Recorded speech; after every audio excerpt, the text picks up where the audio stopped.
Olá, meu nome é Sabrina Mazo da Fonseca, sou professora do Departamento de Psicologia da Universidade Federal de São Carlos e pesquisadora do Laboratório de Análise e Prevenção de Violência. Hoje eu vou discutir um pouquinho com vocês um tema complexo e difícil, a questão da violência.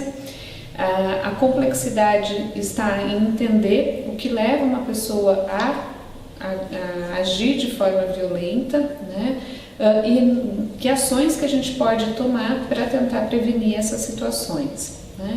Uma grande dificuldade na área consiste no que a gente considera como violência.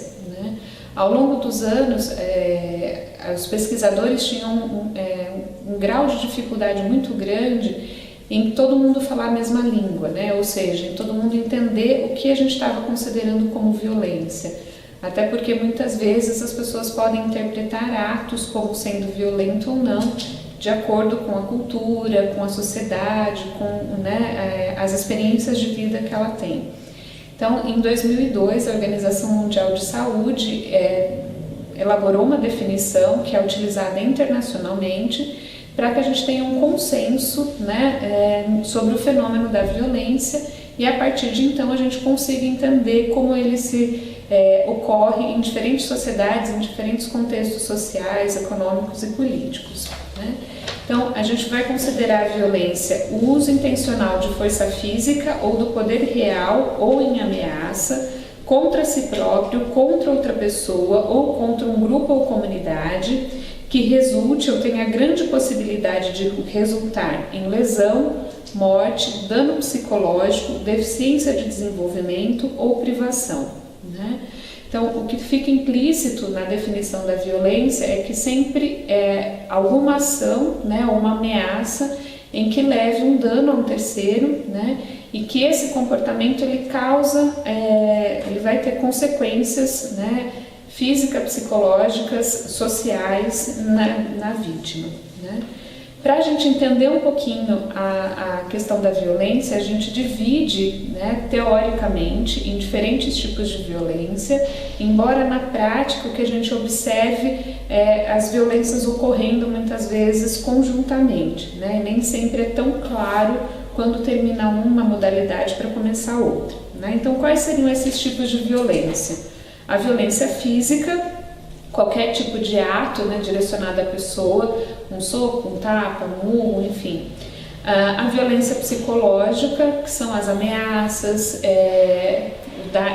xingamentos, depreciação em relação à pessoa, negar afeto, seriam formas de violência psicológica.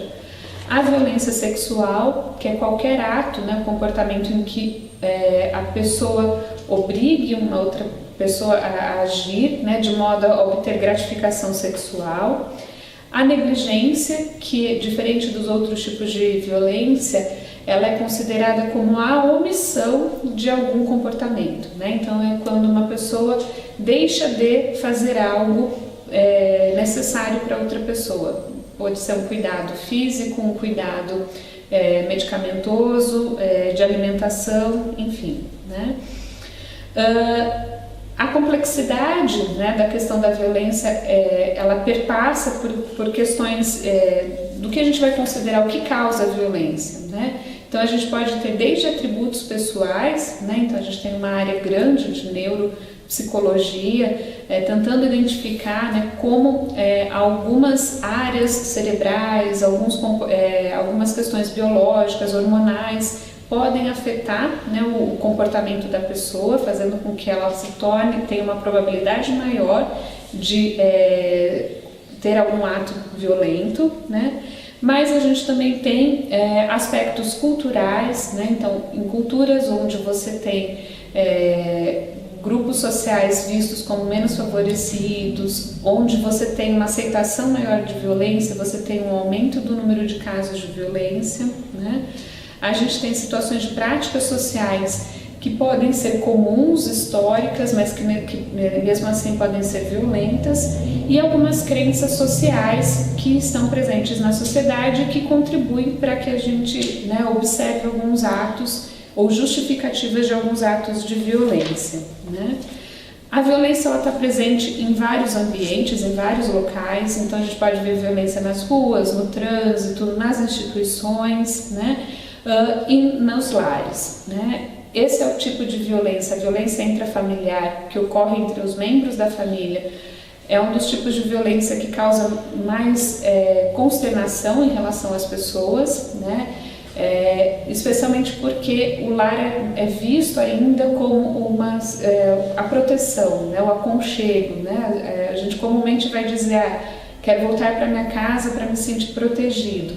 Mas para muitas crianças, para algumas mulheres, o lar é o contrário da proteção, né? É o local onde as pessoas, a criança e algumas mulheres podem se ver numa situação de maior risco, né?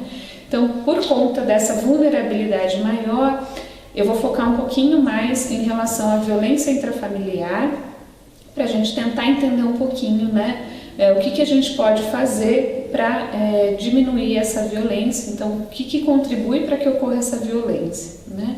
Então, acho que é importante dizer que a violência familiar, a gente tem alguns grupos que vão ser mais vulneráveis a sofrer violência dentro do lar, né? Então, algumas pesquisas mostram que enquanto os homens, né, eles têm mais probabilidade de ser assaltados, de ter morte por tiros, de sofrer um acidente de trânsito, mulheres e crianças têm uma probabilidade maior de sofrer algum tipo de violência dentro das suas próprias casas, né? Em relação às mulheres, a própria questão do papel da mulher na sociedade é uma variável que às vezes contribui, né, para que a violência ocorra contra a mulher, né? Então a visão tradicional, a visão rígida às vezes em relação ao papel da mulher, né, desmerecendo a questão da mulher, pode contribuir para que ocorra violência contra a mulher. Em relação à criança, a gente pode ter desde a questão da dependência que a criança tem de um adulto, né? Então ela depende, né, dos pais, dos cuidadores, para que ela consiga ter acesso aos serviços, né? Essa dependência pode ser uma variável que contribua para a violência, e algumas práticas sociais que são muito comuns, especialmente na sociedade brasileira, que é a questão do castigo corporal, né? Que é uma variável que coloca a criança às vezes em maior risco quando a gente não pensa em outras estratégias de disciplina das crianças. E existe uma terceira, né, categoria, né, que a gente considera de pessoas que têm uma vulnerabilidade maior de sofrer violência, especialmente dentro das suas próprias casas, que são as pessoas com deficiência, né? Seja por conta das limitações sensoriais ou de comunicação, então isso acaba dificultando muitas vezes a revelação da situação abusiva, a questão da invisibilidade social, então as pessoas com deficiência, elas têm piores condições de saúde, piores acessos, mais dificuldade de acesso à educação, ao emprego, né? E com isso elas acabam se tornando mais dependentes, né, dos cuidadores, o que pode aumentar a probabilidade dela vir a sofrer violência dentro de casa. Além disso, que se observa também que em famílias em que você tem pessoas com deficiência, você tem uma probabilidade maior também de situações precárias, né, de condição de saúde, de moradia, e aí você pode ter um risco maior, né, porque elas podem estar enfrentando mais situações de pobreza e isolamento social. Então, quais seriam as variáveis, né, presentes no lar que aumentam a chance de mulheres, crianças e pessoas com deficiência sofrerem violência? Então, situações de estresse familiar, então famílias estressadas, seja por alguma condição externa ou interna na família, aumenta a probabilidade de você ter relações pouco harmoniosas e com isso maior chance de ocorrer alguma situação de violência ou de negligência. Quando você tem relações familiares empobrecidas, com pouco diálogo, pouco afeto, né, poucas trocas afetivas entre os membros familiares, isso também acaba aumentando a probabilidade de violência. Quando você já tem, né, a violência estabelecida dentro da casa, então, por exemplo, em famílias onde existe violência contra a mulher, você aumenta a probabilidade de 4 a 5 vezes de uma criança sofrer violência também, né? seja diretamente, tentando, por exemplo, evitar a agressão da mãe, ou estando presente no momento da agressão, ou indiretamente pelas consequências que a violência pode ter na saúde psicológica e física dessa mulher, né? Você pode ter também uma probabilidade maior de violência quando na comunidade é aceitável as situações de violência, né? E aí você é como se você ratificasse, né, a questão da violência. Então, é ok, a violência é permitida, então você tem uma probabilidade maior. E algumas situações, né, de problemas de saúde mental, famílias em que você tem problemas de álcool, de drogas, famílias que estão excluídas socialmente ou isoladas socialmente, que não têm uma rede de apoio, né, em que elas possam obter um pouquinho de ajuda para lidar com os problemas cotidianos. Todas essas questões aumentam a chance de você ter alguma situação de violência ocorrendo no seio familiar, né? Quais são algumas das grandes dificuldades, né, também com relação à questão da violência? É a questão da subnotificação, né? Então, por que a violência intrafamiliar ela parece que é invisível, né? Porque a gente ainda tem um número de casos que chegam nos serviços, eles são menores do que a realidade que acontece nas casas, né? Então, as pessoas elas têm medo, elas têm vergonha, muitas vezes, de procurar os serviços e notificar situações de violência, né? Ou elas até desacreditam nos serviços disponíveis, né? E um outro fator importante, às vezes a gente tem o fenômeno da naturalização da violência, que é tão comum que a situação acontece que as pessoas acabam achando nem considerando aquela situação como uma situação de violência, né? Então sempre foi assim, e aí parece que a gente fica míope para identificar algumas questões. Além disso, é comum quando você tem violência dentro, né, do seio familiar, o que a gente chama de pacto do silêncio, né? Em que você tem um pacto não pactuado, né, mas assim, indiretamente os familiares eles se juntam e resolvem não revelar para ninguém de fora do seio familiar a respeito das situações que acontecem dentro de casa. E com isso, muitas vezes, é mais difícil de você identificar o fenômeno, né, e de você conseguir atuar no sentido de evitar que novas situações aconteçam, né? E uma outra situação bastante comum que a gente observa é a omissão dos profissionais, né, e às vezes da comunidade. Não só omissão, mas uma falta de capacitação para identificar sinais de que alguma situação de violência está acontecendo, né? E com isso você falha em oferecer ajuda, às vezes, no serviço que seria importante para aquela família, né? Porque muitas vezes um problema acadêmico de uma criança, um problema de saúde, ele pode ser reflexo de uma situação de violência que está ocorrendo dentro de casa, e que se você não identifica essa situação e essa situação se perpetua, o problema ele vai escalonando ou você vai tendo algumas outras dificuldades, né? Então, o que a gente pode fazer, né? Então, enquanto indivíduos, enquanto sociedade, enquanto comunidade, a gente precisa prevenir as situações de violência. Como? Né? Notificando os casos, né? Orientando os indivíduos a respeito dos direitos que eles têm, dos órgãos, dos serviços, da importância de notificar os casos. Se ele se torna invisível, a gente nunca consegue ter ações, né? Até numa questão política, né? O que não aparece não é tido como não é identificado como uma necessidade, né? Então a gente precisa ter a notificação dos casos, mas não basta só notificar o caso, né? Então é um primeiro passo. A partir da notificação a gente precisa ter um acolhimento dessa vítima, um acolhimento muitas vezes também do agressor, né? Especialmente famílias em que praticam violência contra crianças, adolescentes e pessoas com deficiência. Comumente a gente vai vendo que o intuito muitas vezes são na tentativa de ajudar, né? Existem casos específicos em que você realmente tem uma situação mais grave, mais complicada, mais complexa, mas grande parte das vezes você dando orientação, você conseguindo, né, oferecer um apoio adequado, tanto para a criança, para o adolescente, quanto para a família como um todo, você consegue fazer a superação dessa situação de violência, né? Então é importante intervir, é importante ter um atendimento adequado e especializado, né, para as vítimas e orientação de melhores maneiras para lidar com a criança, com o adolescente, com as pessoas com deficiência.